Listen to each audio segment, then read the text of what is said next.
The question isn't whether or not we should be cautious about this flu. The question is, should your portfolio be positioned as though this is the next Cuban Missile Crisis or crash of 2008? We explain what that all means this week. So this week I'm going to touch on the following points. What do we need to be afraid of? How the heck are we going to get out of it? When will we know there's going to be an all clear? And why is the high income strategy perfect for these types of markets? So first of all, what do we need to fear? I titled it this week, The Thing We Need to Fear Most, a spin-off of FDR's thing. I didn't want to use the word only. I don't like this binary discussion we're having between either having to be freaked out over this or be ambivalent to it. Of course, we need to be cautious. We need to be walking through. The question, and this is where I'm going to drop it for COVID this week, is unlike coronaviruses in the past that had 10 to 50 million mentions in the media, is there a reason that this has hit 1.1 billion already? I think that's playing, again, a lot more into how markets are reacting, how the economy is reacting. But how could the economy turn around? So phase two, what are going to be the catalysts moving things forward? Well, you saw a couple come into focus here in the last couple days. Number one was the Fed yesterday, by all accounts, launching a bazooka at the financial system in terms of all sorts of relief efforts. It didn't overcome the fear on Thursday, but if history's any indicator, it will. Whether you believe that's psychological, whether you believe in the monetary supply additions, really isn't important to me. There is definitely a correlation between how markets move when new QEs get launched. The second one that propelled markets higher today, along with extremely oversold conditions, is the fiscal stimulus plan. Still think this one takes a little bit of time to have shape, but little doubt that something doesn't get done. Most analysts projecting that could help GDP by mid-year to the tune of 0.5% or more. Third, the oil drop. Real simply here, this is not as dangerous of a predicament as it was for the market in 2014, where it caused the market in part to flatline. It's a much smaller drop. It also makes up a much smaller part of the S&P 500. Most importantly, based off this drop, it could put upwards of $50 billion on an annualized basis back into consumers' pockets. That'll certainly be helpful to those who get hit hardest economically from this slowdown. Finally, all about expectations. So I teased you with my Cuban Missile Crisis thing. I gotta credit Brian Westbury as pulling up these great stats. But here's a few things up front first. Number one, sentiment hit 1 yesterday on the CNN fear and greed scale. I warned you subtly as I possibly could in December when things were at a 99 that that's not sustainable. Nothing stays perfect forever. Similarly though, a 1 is vastly overdone. The VIX traded up at almost '08 peak levels yesterday. I have a hard time believing, again, this is 2008. It was 4 standard deviations. The S&P 500 oversold yesterday. That's almost never happened. But that's, again, because of the steepness of the descent.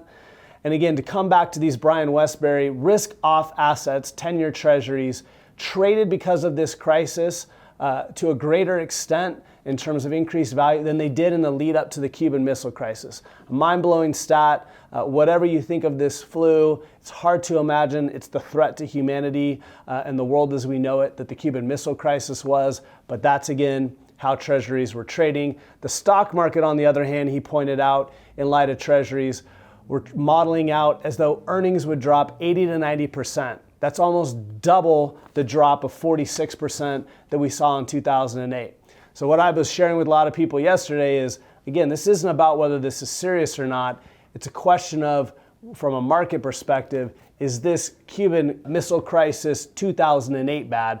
For my part, I really doubt it. Where do we come from here? Where's the all clear? I just want you to understand this. Markets turn on a dime. We saw a down 10% day, almost an up 9% day. Hardly think we're out of the woods on this. But if you look at market returns after a 20% drop, the 1-year average is 14%. The 3-year average is 11.6. The 5-year average is 11.8. Point being, things do shift. They do come back. People and markets are extremely resilient. I know some of you might be thinking, great, I'll wait till this is over to get back in. The issue with that is from the bottom of the market to the end of the recession, the average market return is 24%. Markets move in advance of news, and I doubt this time will be any different. That's the good news. The bad news is if you don't have the right strategy, you're not going to get to ride back with a good part of your portfolio in that rebound. That's why we've built the High Income series. I'm going to hit the highlights of that this week. If you're a client, to again explain why you can have so much confidence during these times. If you're not a client, to explain to you why you might need a new strategy. A lot of calls, questions from clients, non-clients this week. Hey, what's this high income thing again? Or explain to me exactly how it works. It is, again, something that people can take a high degree of confidence in. So I wanted to walk you through some of the highlights and common questions. The strategy is the role of income and why that's so critical. And the first part to that is matching income to your spend. If you can do that and hang on to how much you own, you can get through a lot of volatility. The problem with traditional strategies, they can only generate about a 1.5% to 2% income stream these days. That's not sufficient for most people to fund their needs. We've built strategies, again, that can pay north of 5% without taking undue risk, actually lowering volatility in most cases, but most importantly, maintaining how much we own. That takes you away from having to cannibalize part of your portfolio all the time, with the only hope being that this thing that you own today, this piece of paper, is going to somehow be worth more tomorrow. What we want to do for clients, and then the mindset we want them to have, is think like an owner. An owner, of course, wants to see the value of their company go up over time, but the most important thing to do is maintain how much of their company they own and maintain the revenue stream coming in to be able to keep the proverbial lights on. That's what this strategy is designed to do, again, is keep you from having to liquidate anything out of your portfolio. The question I get then is, great, but if my portfolio's down, doesn't that mean my income's down? It's a great question, but the answer is no. Dividends are based on how many shares you own, not share value. So while share value and dividends are a function on the first day you invest, after that point, you need to maintain your shares, back to point one, and if you can do that, you can maintain your income. The next question I get from the skeptics is, well, what about dividends and volatility? Can they ever get cut? Can my dividend per share go down? The answer is there can be a little bit of chop, but as you can see in this chart right here, which I printed out of the S&P dividend rate over time, it's pretty resilient. Not only do they have great growth, it's a great inflation hedge over time, but here's the 91 recession. Dividends actually rose a little bit. Here's the dot-com crash. Dividends really weren't impacted. I know your eyes are being drawn to this section. An anomaly of the 2008 crisis was that banks had become a huge part of the S&P 500. They were paying outsized dividend yields that they really couldn't afford to pay. And then they had to go to zero when they took TARP money. Even if we model that, despite our doubts of that ever really happening again, it only would be a hit of 0.4%. So your 5.2 might go to a 4.8. That's nothing that people are going to have to unretire about. And then, of course, you've seen this amazing ascent in dividend rates. Even this only set things back a few years. So dividends are extremely resilient. In almost all previous recessions, had little to no impact on dividends over time. Let's say a need arises. Someone might say, well, I still believe something could happen. Then what? Or what if my spending needs increase because of an event? That's where we have our emergency buckets.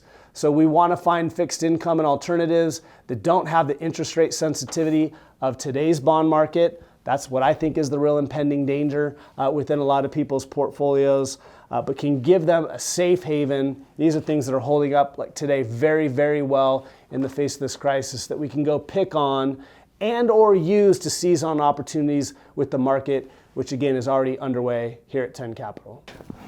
So in closing, three things. Thank you again for all the continued messages to myself and the team. Heard from a client yesterday, a good friend, that they were somewhere with a group of people, half of whom were clients, half of whom weren't, and how it just struck her how many people who were the clients at 10 Capital had a great degree of confidence, far greater than the others that they were with. Music to our ears. The messages of support are so appreciated, as well as just people responding to this very healthily, like how do we take advantage of it as opposed to how we run away with it. Point two is be careful of spend. All these counts around COVID, again, not taking out people who've recovered, I find a bit disingenuous, just as I found it pretty disingenuous of Bloomberg to quote David Kostin's downside possibility of 2450 to freak people out, with no mention of the fact that he still had a year-end target of 3250 for the S&P, some 25-30% higher than we were trading at the time. Lastly, remember that physical fitness, like financial fitness, comes with some temporary discomfort to get where you want to go. And while it's tempting to embrace ideas like market timing or treasury bonds or cash to reduce volatility, what you're really doing is adding long-term risk and or lengthening out the time that you're going to get to your goals. As we touched on today, there's a way to have the safety you're seeking without doing permanent damage to your portfolio long-term. With that, thanks for the messages, thanks for your attention, and thank you for the opportunity to continue to walk this journey with you.